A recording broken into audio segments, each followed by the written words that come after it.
ya'lamu Allahu niyyatahu as-sadiqa. ó ní kò sí nínú ẹrú kan tọ́lọ́run ti mọ àníyàn rẹ̀ táwọn èèyàn ò gẹ́tì àníyàn. illa law kadatihu as-samawati wal ardu. ó ní kódà kí gbogbo tó wà ní sámà tilẹ̀ kókó láwọn ti wó yẹn.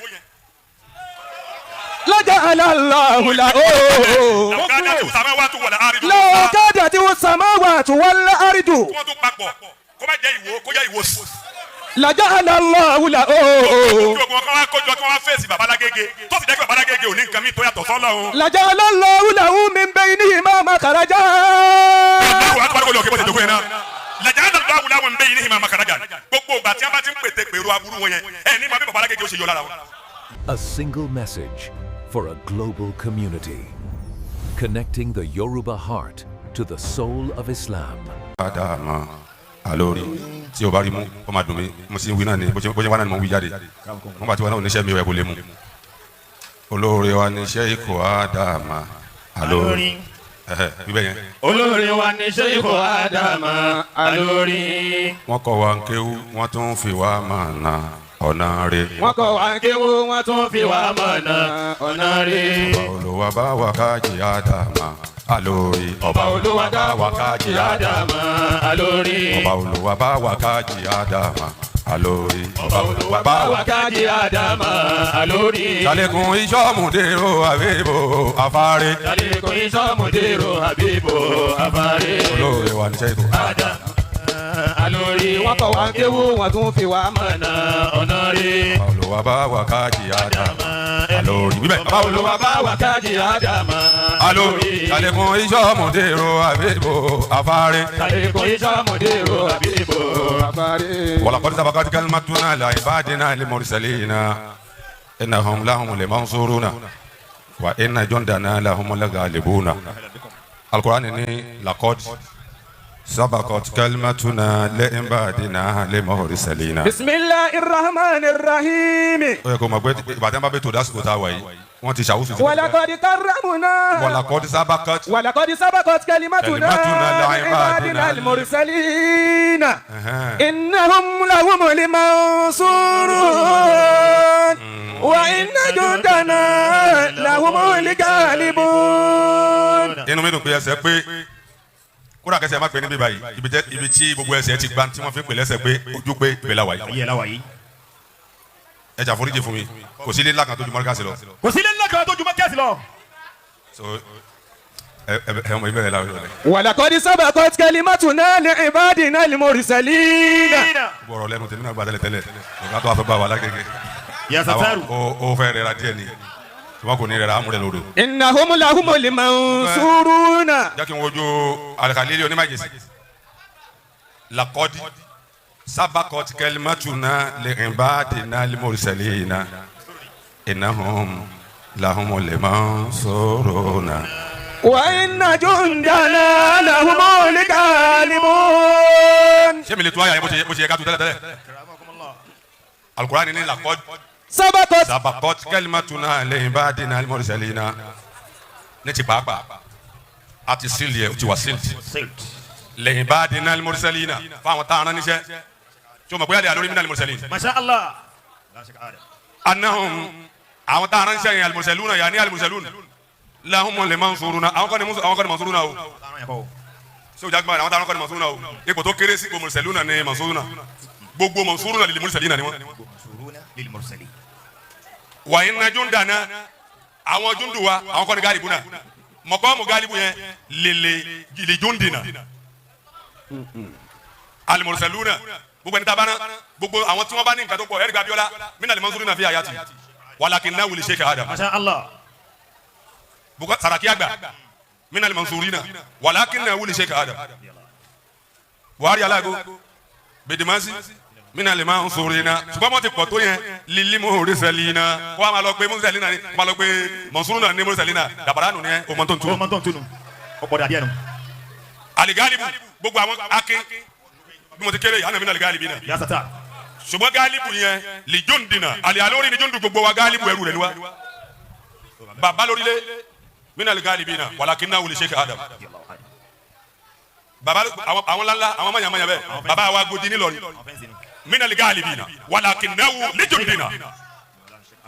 Sheikh Adam pọ̀ débi pé tó bá yẹ pé wọn bá lọ mú wa wálé wọn wá kéwù ni àbájá nǹkan sínú ayé ẹ dọ́n torí tọ́lọ́hún àtànàbẹ̀ kan fún mi ní ìṣẹ́jú márùn-ún ní kò ní kọjá 5 minutes náà ṣé Ádámù nìkan ni orí ọ̀la orí òní látànà kí ẹsẹ̀ gbé torí bàbá sílẹ̀ wọn wá kéwù bàbá kan bẹ lọ́dọ̀ alábẹ́kúta ìmáàmù Òwu tó jẹ kí ìmáàmù tí ó wà ń bẹ̀ tó jẹ ọ̀rọ̀ tó ní náfídàkì ni mò ń sọ yẹn tó lẹ́sẹ̀ lẹ̀ bàbá yẹn bàbá tó bí wọn jẹ́ alájọsìn pẹ̀lú bàbá wa àgbáyé dára wọn aláwọn ọmọ wọn wá sílé kéwù kádàrá jẹ́ kí bàbá ìmáàmù yẹn ṣáájú bàbá yẹn kú níjọ́ tí bàbá yẹn kú bàbá tó bí wa ń kí Sheikh Ádámù ó fi ohùn ránṣẹ́ níbi fìdáwọ̀ ọmọ yẹn ó ní abẹ́gi lòun ọmọ wa bá Sheikh Ádámù bàbá Sheikh Ádámù tó kú lábẹ́gi báyìí ṣé gbogbo táwọn yàrá wa kì í àwọn ẹ̀ tó ṣe ṣe ruwa kì náà ni wọ́n ti parí ẹ̀ ni ẹ kó kíní kó lẹ́rù wa torí tọ́lọ́ ó rẹ kó kó lẹ́ lónìí kó ẹ pàdé mẹ́ lónìí. bàbá yẹn nígbà táwọn ọ̀dọ́ Sheikh Ádámù wa sọ fáwọn wípé bàbá wa gbà bí àti gbogbo ẹ̀yin bàbá ní Markaz wọ́n ní bàbá Sheikh Ádámù wa sọ fáwọn pé ẹjọ́ kọ́ mọ ìlọ kàwé kó tó wá padà wá kéwù wọ́n lọ́la kọ́ wọ́n máa jà sí mọ́mù níbi tó ti wá ní tí wọ́n fi já ni pé kò kàwé. wọ́n inú àwọn òdùn àwọn wà lè mú padà sábẹ́kúta àwọn wà lọ mú lọ àwọn àrùn Islam àwọn ni kò máa gbọ́dọ̀ bàbá yìí dára pé tá a bá mu lábẹ́kúta wọ́n lè má kéwù ìgbà tó wá parí sukùl sàtẹ́wá ni ó ti kàwé tán bá níjọ́ ló mú lọ tó ti kàwé tán tó ti kàwé náà ti kàwé náà kéwù nígbà tó wá fẹ́ jẹ ìmáàmù ní Òwu lọ́dọ̀ Ọbásanjọ́ yẹn àwọn bíi mẹ́wàá ni wọ́n jà sí ìmáàmù gbogbo wọn ni wọ́n jọ ọmọ kéwù ṣùgbọ́n òun nìkan ló fi ìwé kù tiẹ̀. ní ti Sheikh Ádámù ti rí ṣáájú. ẹ wo Sheikh Ádámù gbogbo àwọn tí wọ́n sọ fún yín bá ń jànú sọ̀rọ̀ ṣeré ni Sheikh Ádámù ti fi ṣeré lánàá ni. ṣeré ni. àwọn bá ń jànú sọ̀rọ̀ ẹni tó bá ń jànú sọ̀rọ̀ dáhà lẹ́nìkan tó sọ̀dọ̀ lórí àwọn bàbá tí ò mọjọ́ tí wọ́n mọ ẹja ká wo kíní kankan bí sẹ́yìn orúkọ ọmọ tí wọ́n kó èmi àti ẹ jáde tá a dè yàn tá a ní wọn ríran àwa tá a ríran táwọn ọmọ tá à ń kó jáde ò tí ì dè yàn tá à ń kí wọn. ogun yìí tẹ fẹ́ fi ibi tẹ wàhálẹ̀ tẹ fẹ́ lọ bòmí ẹ fẹ́ kó ń bòjì lọ bí òrùn ẹ lọ jọyìn ẹgbẹ́ tẹ padà sún kúlálẹ̀ nínú àsùnta ọ̀gá ló kóná ẹnìkan ò mọ àrìnká tó líle rìn ju àwọn tá a dó yìí lọ tá a bá sọ fún yín pé kò sọ́nà níbì kan a tètè sọ fún yín pé ọlọ́mọbẹ̀rẹ̀ ẹrù ló máa dà tílẹ̀ bá ṣú ni bẹ́ẹ̀ ni jòkó níbí báyìí àdúrà tẹ́ ma sọ fọlọ́ ni pé ọlọ́mọ jẹ padà sínú ẹni tí ò ní lè jòkó lábẹ́ tẹ́ǹtì bí báyìí mọ́. baba alágége tòní afa musa. Jazakumullah. kí ló wí níbẹ̀ yẹn wọ́n sọ nípa baba wa Mawlana Sheikh habeebullahi fún wa nítorí bí a bá yẹn sẹ́ àdúnnú kàyí mọ́ bá kí ló wí musa. shakhsiyatu Mawlana Sheikh Samatil Fadil Mudeer Markaz.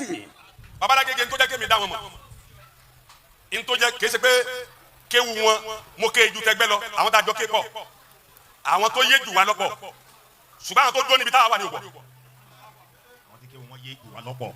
àwọn tá a jọ ké pọ̀ àwọn tó yé jù wá lọ́pọ̀ àsìkò ní mo jẹ́ pé mi fẹ́ kó sọ máa lọ sọ ìkùlá ní island ṣùgbọ́n àwọn tó wà níbi tá a wà níbi tá a dúró sí yẹn kò dàrú o ẹ má jẹ́ kó ní sákùsákà kan níwájú ẹnìkan pé yàbí tamani ọmọ bàbá alágége tẹ́ bá ti rí wa ẹ má sọ lọ bọ̀ mí ma o olùwà tẹ́ bá rọ nákìmọ̀ kẹ́tọ́ máa kàn mọ́ wa o ọmọ bàbá alágége lójú yìí ọmọ bàbá alágége lójú kò yìí tí a bá tún dáhùn ọmọ bàbá alágége tó lọ bọ̀ túnítì ọ̀tọ̀ ọmọ bàbá alágége tó ń ṣiṣẹ́ ọ̀tọ̀ àwa kò síbi tá a ti lè sọ bẹ́ẹ̀ síbẹ̀ bá pé gbàtẹ́ bá jòkó jọba yìí àwọn sọ fún wa pé ọmọ bàbá alágége ni wa tẹ́ ẹ bá máa lọ lọ́rin àdúgbò náà fìlà kó tó lọ bẹ̀ tẹ́lẹ̀ bá tẹ́lẹ̀ máa sọ fún wa pé èmi o ọmọ bàbá alágége ni tó yẹ òní yẹ méjì nú tó o bá ti fẹ́ gbọ́ máa wulẹ̀ pè mí lọ́rọ̀ ṣùgbọ́n bàbá alágége tá à ń wí yẹn ń tó jẹ́ kẹ́lẹ́ mi máa bá wọn sọ tákù dá wọn mọ́ ni akọ nígbà táwa ní sara wúlá yìí dárí wọ́n ní ìsánú àdúgbò mọ̀ jẹ́jìlá èèyàn máa bá ń tí o mọ̀ sọ̀tá kò sì mọ̀ pé ń tí o padà wúlò fún òun lòún bá sọ̀tá nígbà mi kan ní sáma níta ń lò yìí tó kọjá bàbá alágége ìkàlùkù dẹ̀ lọ wọ́n ní gbogbo àwọn tí wọ́n sọ kọ́tọ̀ kọ́tọ̀ sí bàbá alágége nítorí kámábà jìyà láṣẹ ní má jìyà lọ́ba kéwù sí wọn wà náà. laqad qila kathirun mina salafi salih an shakhsiyatihi al-karimati. nínú àwọn tí wọ́n sọ nípa Mawlana Sheikh habeebullahi Adam Al-ilory ni wípé. wa qala al-imam Aliyu karramallahu wajhahu. Imam Ali ló ti kọ́kọ́ sọ ọ̀rọ̀ kan ọ̀rọ̀ yẹn jọ tí mo wá gbọ́ tí mo wò wọ́n á rí wípé bàbá alágége ni wọ́n ń júwe fún wa kí ló sọ mẹ́. al-kullu yaraka bi'ayni tabuhi fala tantasir min al-khabisi fala tantasir min al-khabisi an yaraka naqiya.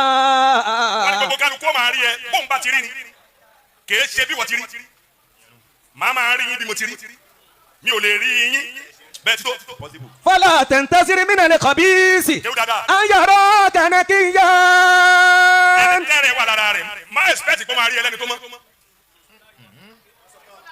wala min al-baqil an yaraka karima.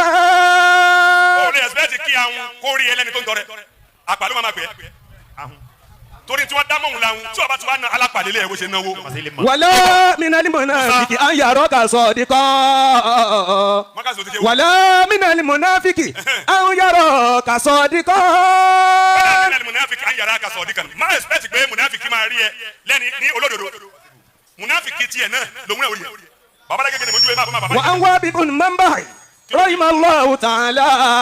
wàá dìbò ní mọ̀ n bá òun náà tún sọ ní táàbì dáṣẹ́ àbíbù tò ní mọ̀. qala ma min abudin ya'lamu Allahu niyyatahu as-sadiqa. báyìí ní kàbálà gègé kì í wo pẹ́ nìkan kan bú wọn. ẹ lè ní kàbá kí wọ́n rí pé wọ́n lè torí èbú ẹnìkan kí wọ́n má sọ nǹkan mi. ma min abudin. tó bá jẹ́ pé bàbá yòó lánìyàn rí ni wọ́n ti máa dákẹ́ fáwọn táwọn yẹn ń sọ. wàá bò fún mi bá àlójá mọ́ àní bàbá gègé. ma min abudin ya'lamu Allahu niyyatahu as-sadiqa. ó ní kò sí nínú ẹrú kan tọ́lọ́ ti mọ àníyàn rẹ̀ táwọn èèyàn ò gẹ́tì àníyàn. illa law kadati as-samawati wal ardu. ó ní kódà kí gbogbo tó wà ní sámà àtìlẹ̀ kókó láwọn ti wó yẹn. laja'ala Allahu lahu. law kadati as-samawati wal ardu. law kadati as-samawati wal ardu. wọ́n tó papọ̀ kó má jẹ́ ìwó kó jẹ́ ìwó sí. laja'ala Allahu lahu. kí ogun ọkọ wa kójọ kí wọ́n wá fèsì babalágége tó sì jẹ́ pé babalágége ò ní nǹkan mi tó yàtọ̀ sọ́lọ́run. laja'ala Allahu lahu min baynihima makhraja. Allahu akbar kó lè òkè bó ṣe dókòó yẹn náà. laja'ala Allahu lahu min baynihima makhraja. gbogbo ìgbà tí a bá ti ń pètè pèrò aburú wọn yẹn ẹ ní ma bí babalágége ó ṣe yọ lára wọn. ó máa ń tán pè lásàsì ni. láàrín sọ fún ẹ pé alùsùn náà làwọn tó rí yẹn gbangba wọn lẹ́rìí ẹ̀rí kọ̀rọ̀ wọn. ìyá máa ranjú sọ̀rọ̀ bẹ́ẹ̀ kó má ní kankan tó ń ṣe ní kọ̀rọ̀. qala ahadun mina salafi salih. ìkan nínú àwọn ẹni rẹ ó tún ju babalágége fún wa. la tuhadib man quwwatuhu al-wahidatu wallahu. ó ṣáàkì gbogbo wa ó ní má ba ènìyàn jà má kojú ìjà sí i wọ́n wá ní tani. Man quwwatuhu. ẹni tó jásí pé kò mọ nǹkan kan tá a papọ̀ mọ́ nǹkan kan kò ní kinní kan tó lè papọ̀ mọ́ kinní kan kò ní kinní kan tó fẹ̀yìntì kò ní kinní kan tó lè pè ṣùgbọ́n ẹnìkan tó ní lọ́lọ́ wọ́n ní irú ẹni bẹ́ẹ̀ má dájú dàpọ̀ o babalágége ò ní kinní kan ní kọ̀rọ̀ wọn ní lókè wọn ní nílẹ̀ wọn ní níwájú jọlọ́ Man quwwatuhu al-wahidatu wallahu wa qala walimu shakisibiru laysa hunaka shay'un aswa min an yusafamuka wa anta takra'u taburira. laysa hunaka shay'un aswa min an yusafamuka.